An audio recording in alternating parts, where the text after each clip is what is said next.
Hi, Kevin here. Welcome to my kitchen. Today we're fixing crispy orange juice waffles. They are totally delicious. The first thing you'll need to do is preheat your waffle iron. Let me show you my waffle iron very quickly. My mother sent me this thing in 1982 and it still works. It's a Cuisinart model. I don't even know if they make this one anymore. Anyway, let's get on to the recipe. Okay, what I have here is 2 cups of self-rising flour. Now you can find self-rising flour in any supermarket.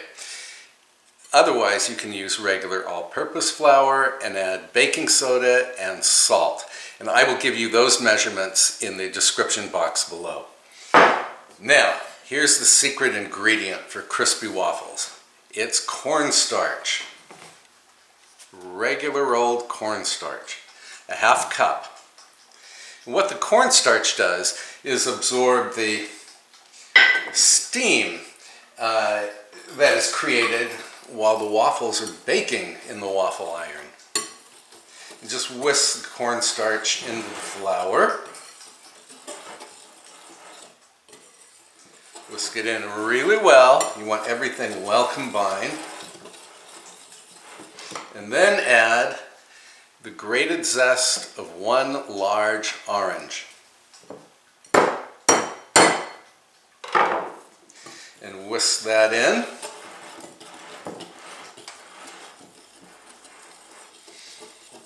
Okay, dry ingredients are done. Let me fetch the wet ingredients. Okay, here are the wet ingredients. We don't need you right now. And can you see everything? Not really. Here we go. Okay, so in a separate bowl, I'm going to add 2 large eggs. And these are organic eggs from free-range chickens. Local chickens, I might add. Grab the whisk. Just beat the eggs to smithereens. Then whisk in 1 3/4 cups of either freshly squeezed or store-bought orange juice. And you can include, of course, some of the orange juice from the orange that you previously zested. Whisk that in quickly. Okay. Then add 2 tablespoons of regular granulated sugar. And that's not much sugar. These are highly flavored waffles, so you don't need a lot of sweetening. Finally, add a 1/2 cup of some neutral tasting vegetable oil. I'm using safflower oil today. Whisk it in. We're good.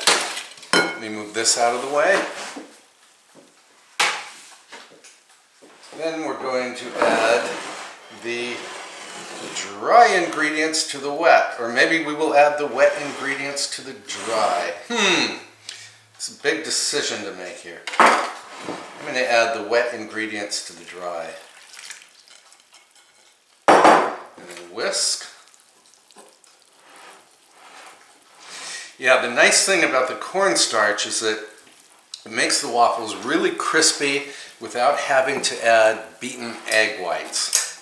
I think one of the reasons that people gave up on making waffles is that they are such a pain in the neck to make if you want them to be crisp. And going through all the trouble of beating egg whites is totally unnecessary if you use cornstarch. And you don't have to beat this mixture until it's perfectly smooth. It's okay to have a few lumps. You really just want to mix it until all of the flour disappears. And mine is there, I think. Yep. We're good. Okay, hang on and I'll fetch my waffle iron and we'll make these things. Okay, one of the nice things about this waffle iron is it has a little green light that tells you that the iron is heating up, and then a red light that comes on when it's ready. Ooh, smoky. Now, it's very important. You have to grease the iron so that nothing sticks. Okay, and then since I have these 4 little compartments here, I'm going to put a bit of batter in each compartment. There's always a bit of guesswork on exactly how much batter to put in each compartment. Because you have to remember this batter is going to rise and spread. So we'll see how this first batch turns out. I'll come back when they're done. While the waffles are baking, I wanted to tell you that if you're on a gluten-free diet, you could make these same waffles, just substitute King Arthur gluten-free measure for measure flour. I've made the same waffles with this flour and they turned out just great. Okay, I'll see you in a bit. Okay, I think this first batch is ready. Let's have a look.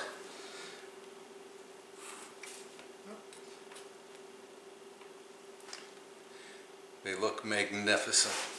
Although they're a little small, I should have added a bit more batter.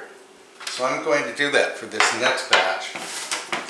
And I am transferring the waffles to a baking sheet topped with a wire rack. And then I'm going to keep these warm in a 200-degree oven. Where's my batter?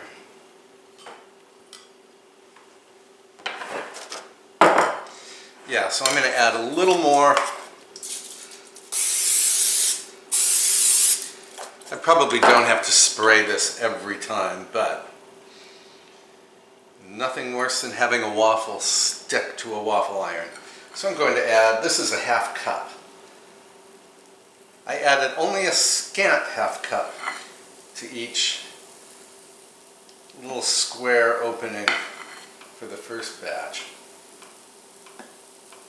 Of course, if you add too much batter,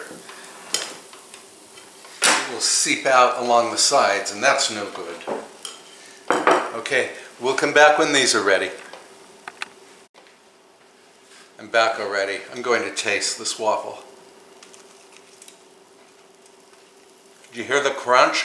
Oh, this is amazing.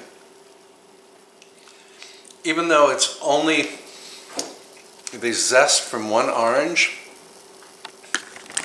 you can really taste the citrus. Delicious. We'll be back. Okay, going to have one of the larger ones, and I've got some semi-melted butter over here. Yum.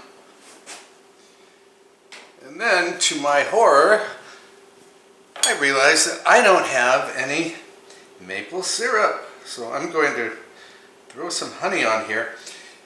But honestly, these things are so good, you don't need butter or honey. Just eat them as is. Now, we're going to have waffles for dinner tonight. In fact, I'm going to make another batch using the King Arthur gluten-free flour.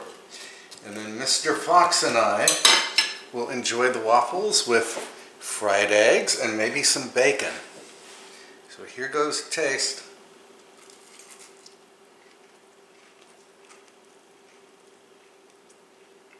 I hope you can hear the crunch.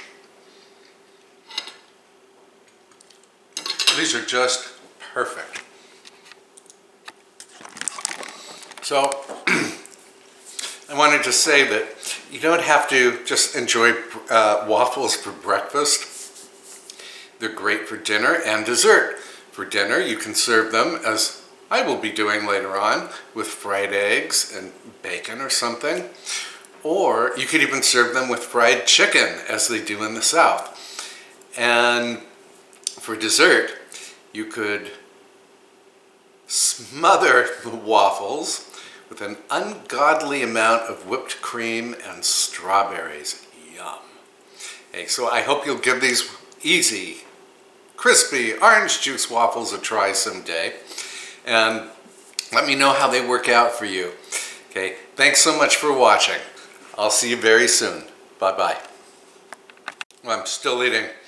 Forgot to tell you, I will post the list of ingredients in the description box below, and you will find a printable recipe for these waffles over on my website. And I will post that link below as well. Okay, again, thanks for watching. Bye-bye. I'm sorry, but I'm back. I wanted to show you that I went ahead and made the gluten-free waffles, and look in my oven. Oops, wrong way. So here are the waffles all ready to go, and look at them. Absolutely beautiful. And then over here I have, let's see if you can see. Here, I'm going to take the camera off the tripod. Hold on. Okay, much better. The waffles, gluten-free. I think they actually rose better than the waffles made with wheat flour. Big surprise there. And here's some eggs that I fried up, sunny side up. And I'm just keeping them warm in a 200-degree oven because Mr. Fox is not quite ready to eat yet.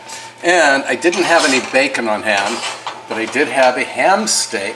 So I browned it in butter and cut it in half. So this will be our dinner tonight. Okay, probably I'm oversharing. I just wanted to show you the dinner and that you can make it a little bit ahead of time. Okay, thanks again for watching. Please subscribe if you haven't already. Please tap that little bell icon to receive notifications. And please post a comment below. I do read all of your comments and I do love hearing from you. All right, see you very soon. Bye-bye.